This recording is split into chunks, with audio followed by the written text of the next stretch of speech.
xong con cam đó rồi các bạn ạ. Giờ anh Bom sẽ sang con cam tiếp theo.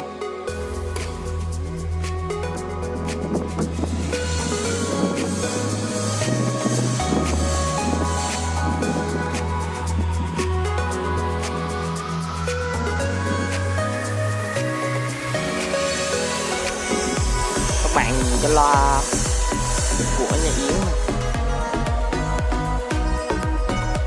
nhìn như cái còi của ô tô, như cái còi của xe tải vậy á. Đây là cái chỗ cho Yến bay vào. Nhà Yến này xây thì cũng gần xong rồi, đang lắp máy kỹ thuật nữa thôi.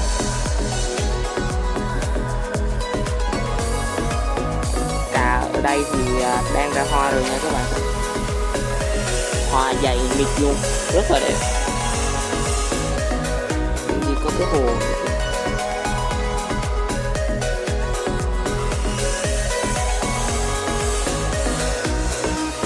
xa xa bên kia là cái hồ cánh đồng, co bay là lại cánh luôn.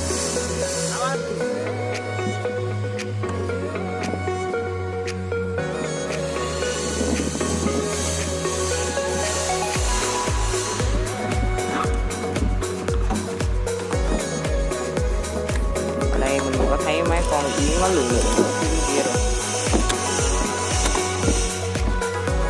Yến nó lượn ở kìa.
Abrázame toda la noche, no nos queda mucho tiempo más.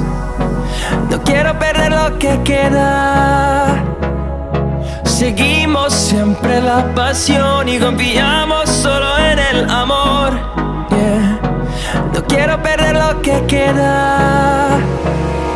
Y más allá, a través de la gran oscuridad, hasta que me convierta en rayos. Y más allá, a través de la gran oscuridad. Y más allá.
trueno de horizontes. Seremos miles, crecemos en número, solo un trueno de horizontes. Seremos miles,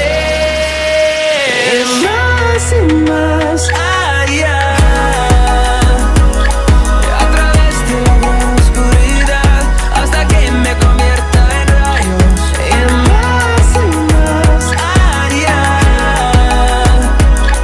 A través de la gran oscuridad, y más allá.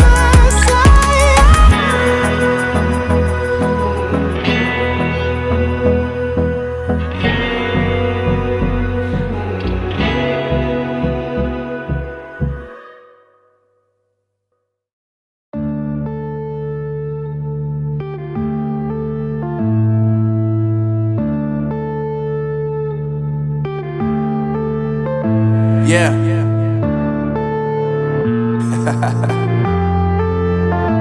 Unknown Brain, Marvin Divine.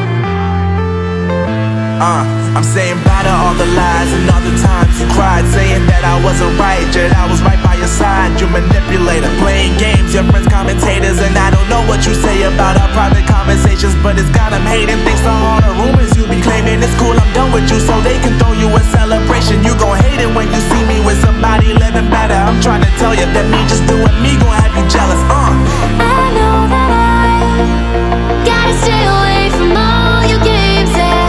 I know that I found somebody else to love me one day, yeah. You'll realize the grass ain't greener on the other side, no. You did me dirty for the last time, so now I gotta say goodbye.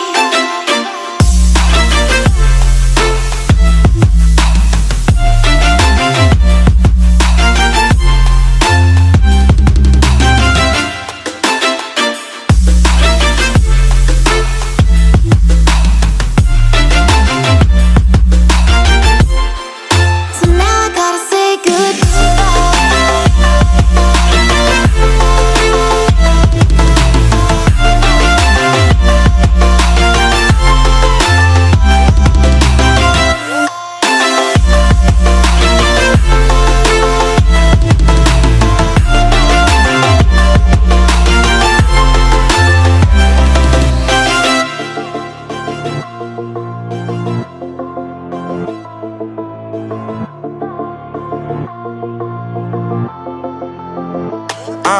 Yeah, my life is lovely now, I'm focused on me. You said you were about to die, I guess the car is on E. But see, I ain't even tripping, cause I just chose to believe that somebody gon' come around and give me just what I need. I don't wanna see you frowning, see you looking down and out, coming to me crying, saying you miss having me around. Gave you chances and you blew it, you so easily influenced. All the times you told me beat it, now you gotta face the music, I'm saying I know that I gotta stay away from all your games, yeah. I know that I found somebody else to love me one day, yeah. You'll realize the grass ain't greener on the other side, no. You did me dirty for the last time, so now I gotta say goodbye.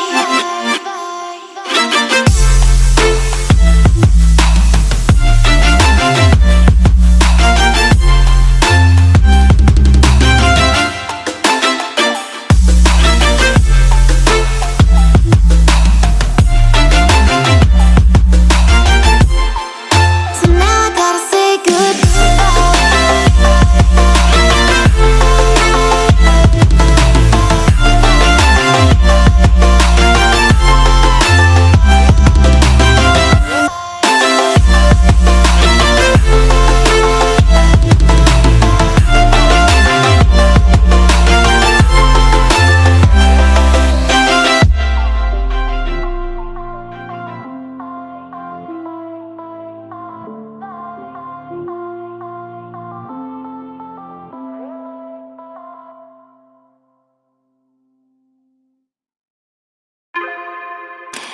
Bọn mình bình thường bọn mình sẽ lắp mắt Nhà Yến là bọn mình hay lắp tùy theo chủ nhà chọn lựa các hãng của mắt.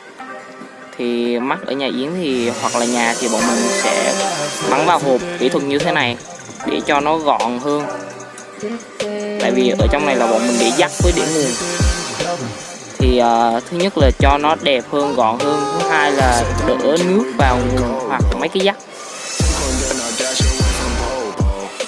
Mắt bọn mình đang lắp là mắt hãng đa vua nha các bạn. Đa vua loại đang tốt nhất. Ở trên con mắt này đang có cái bọc bảo vệ. Lát nữa bọn mình lắp xong, bọn mình chỉnh góc xong thì bọn mình sẽ lột cái miếng dán này ra.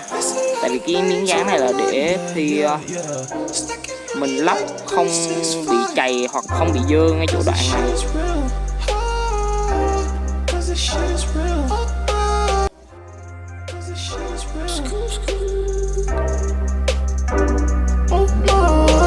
Don't say you get money, boy, you being broke. Did you dash up in my circle, you can roll.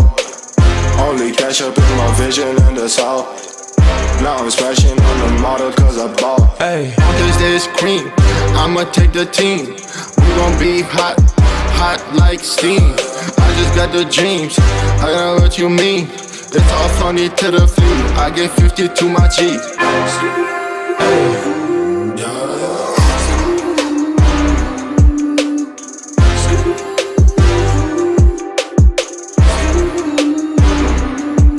Hey.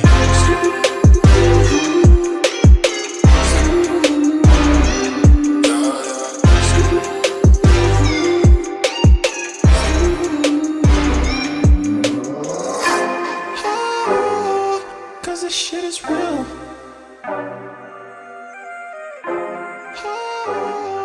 Cause this shit is real.